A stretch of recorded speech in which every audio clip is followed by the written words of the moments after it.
Gases are different. Because of the distance between the molecules of a gas, they behave differently than solids and liquids. The distance between the particles results in very little force between the individual molecules, except when they collide. Gas particles will expand to the point that they fill whatever container they occupy, and they can contract and expand a great deal in a small amount of time. The ideal gas law is the combination of three separate laws and describes the relationship between a gas's pressure, volume, number of particles, and temperature. Boyle's law states that if you increase the volume of a gas, the pressure decreases if you keep it at a constant temperature and a constant number of particles. Notice that this is not a direct relationship. It's not even a constant relationship. We know from our study of graphs that if we inverse the volume, the relationship becomes linear.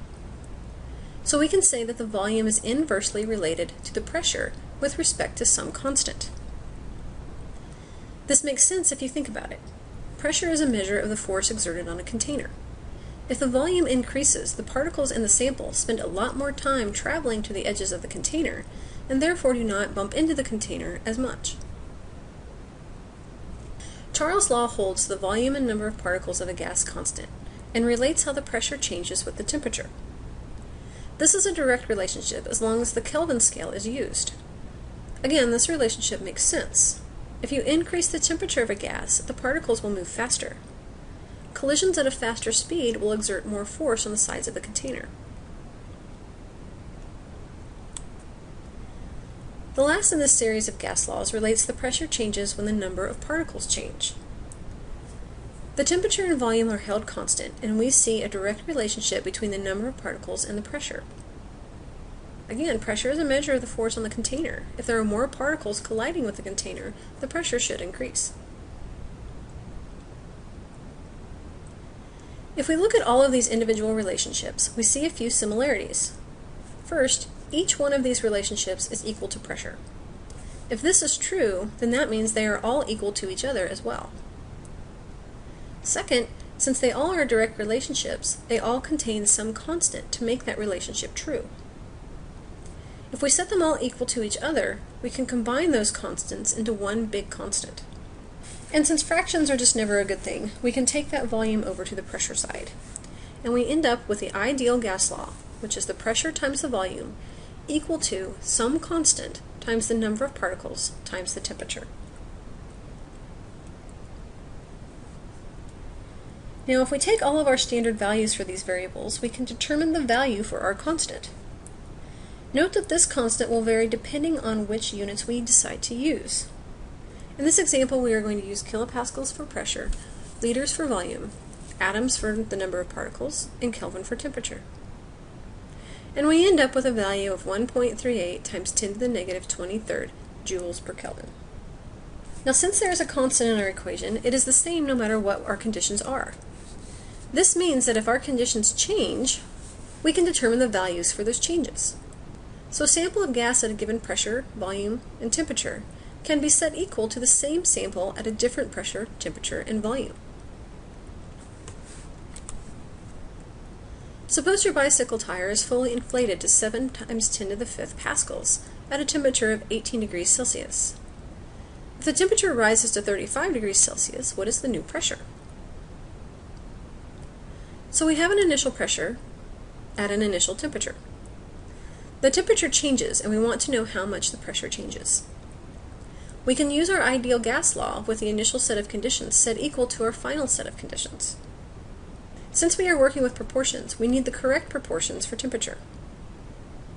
Since Celsius is not an absolute scale, we must convert our units to something that is, which is Kelvin.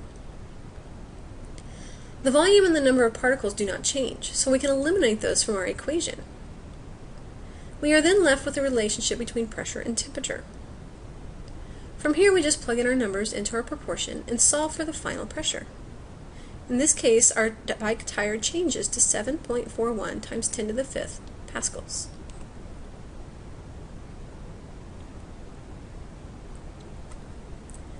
We can also use the ideal gas law to determine a single property of a sample of gas. In this example, we are looking at 1 cubic meter of gas at standard temperature and pressure. Standard temperature is defined as 0 degrees Celsius, which is 273 Kelvin. Standard pressure is defined as 1.01 times 10 to the 5th kilopascals. We are given 1.00 cubic meters, and we know our constant.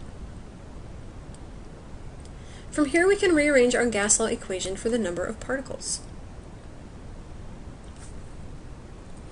In this case, we get 2.68 times 10 to the 25th molecules. Keep in mind that molecules are very, very small, so this giant number really is not that far out of line. Usually it doesn't do us much good to calculate and answer in the number of molecules, however. That number is just not convenient for us to work with. Scientists use the mole as a measure of atoms or molecules. If you think about a dozen, you know that you have 12 things. If you have a pair, you have 2 things. Well, if you have a mole, you have 6.02 times 10 to the 23rd things. Typically we talk about molecules or atoms when we use this number, but it could be anything. Chairs, students, pencils. It is simply a measure of the number of objects that you have. So if we want to calculate the number of moles in 1 cubic meter of a gas at standard temperature and pressure, we use the same equation that we had before. Standard temperature is 273 Kelvin, pressure is 1.0 times 10 to the 5th pascals, volume is 1 cubic meter, and our constant. We solved for this just a few minutes ago, but what we know is that every mole that we have has 6.02 times 10 to the 23rd molecules. This is a conversion factor, or a proportion, and you can set it up either way. So if we want to know how many moles there are in 2.68 times 10 to the 25th molecules, all we have to do is divide 2.68 times 10 to the 25th by 6.02 times 10 to the 23rd. And we get 44.5 moles of our gas.